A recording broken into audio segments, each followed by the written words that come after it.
I've come to make my usual early spring visit to Colwick Lakes this morning to see what's in flower, to have a look at the colours, and it's quite difficult to express the whiteness of these fields. Hopefully you can see into the distance. They're absolutely covered by daisies, to the extent that nothing else really is growing here. There are a few oxeye daisies and a lot of nice bird's foot trefoil growing here. That's always plenty of that, and they're an indicator of a low nitrogen environment. Also here we've got hedge parsley and lots in various places of oxeye daisies, and these are absolutely beautiful to see, and they're very common, and they're often left by council authorities in their cutting programs because they're so nice. And just to give you a better impression of the extent of these daisies, I hope you can just see the whiteness in the distance. That's down completely to the number of daisies, Bellis perennis. These tend not to grow by the water side, but in the dry areas in the fields around. This dog rose here may well be wild, or it could have been planted. It's impossible to tell really, but always beautiful, and you can tell it's a dog rose because it has no scent. And here's common wintercress growing by the water side. Not too common, and it's the only plant of this species that I've seen here this year. And another yellow plant, the yellow flag iris, very common by water. It may be planted or it may be wild. I tend to think this one is wild because it's made its way onto the bank.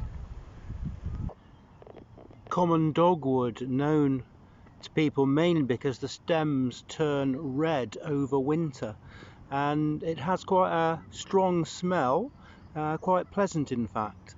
That's dogwood. And another rose, this time white flowered, and this one does have a scent, so it's not dog rose. It could be burnet rose or a hybrid that's been planted. Can't be absolutely sure about that. In this area here there's fewer daisies, but there's more colour on the water side, and I'll just take you through some of the plants that are growing here. And there's plenty of those yellow irises for a start, and very many oxeye daisies here. Just look at an amazing bed of them, that they've been spared the cutter, which is really nice to see. There's a member of the carrot family growing here.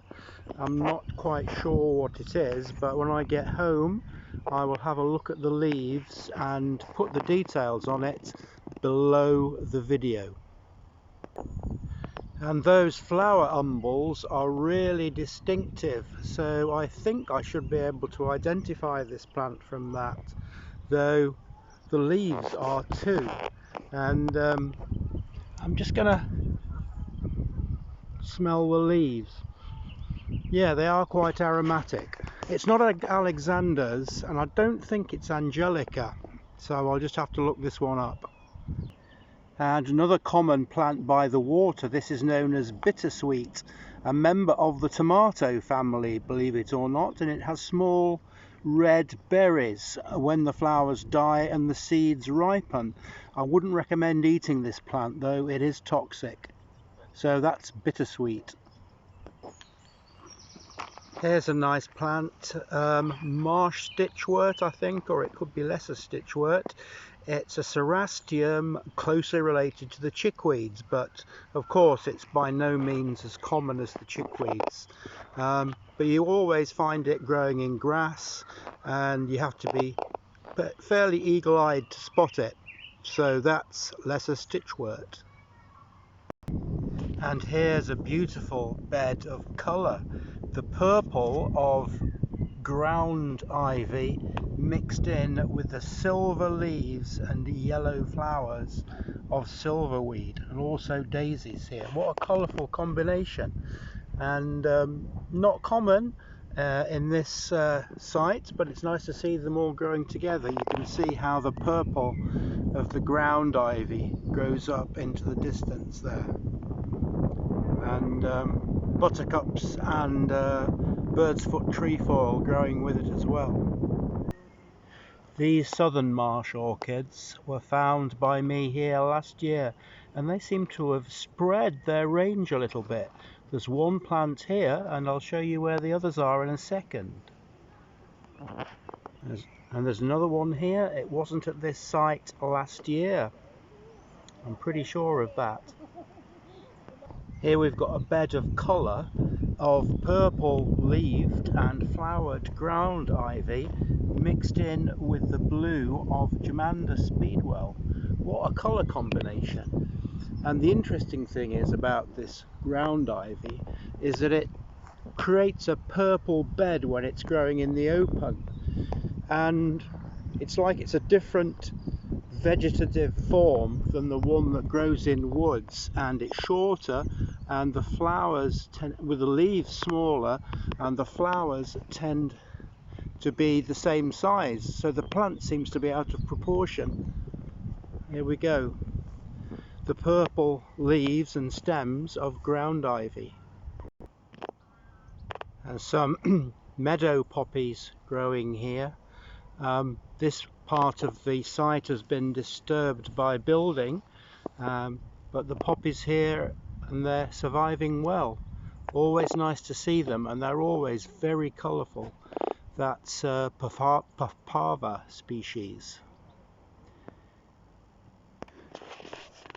Okay, and that's it for this spring walk on May the 29th, and there are lots more plants that'll be out in June and that aren't showing their flowers or even their buds yet. But the beauty of the daisies and the yellow bird's foot trefoil is quite remarkable, and it's nice to see them.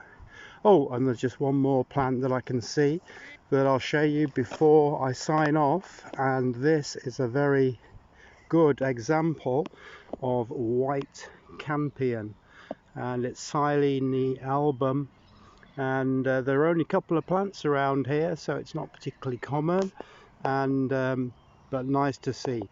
If you like this video, please like and subscribe, and thanks for watching.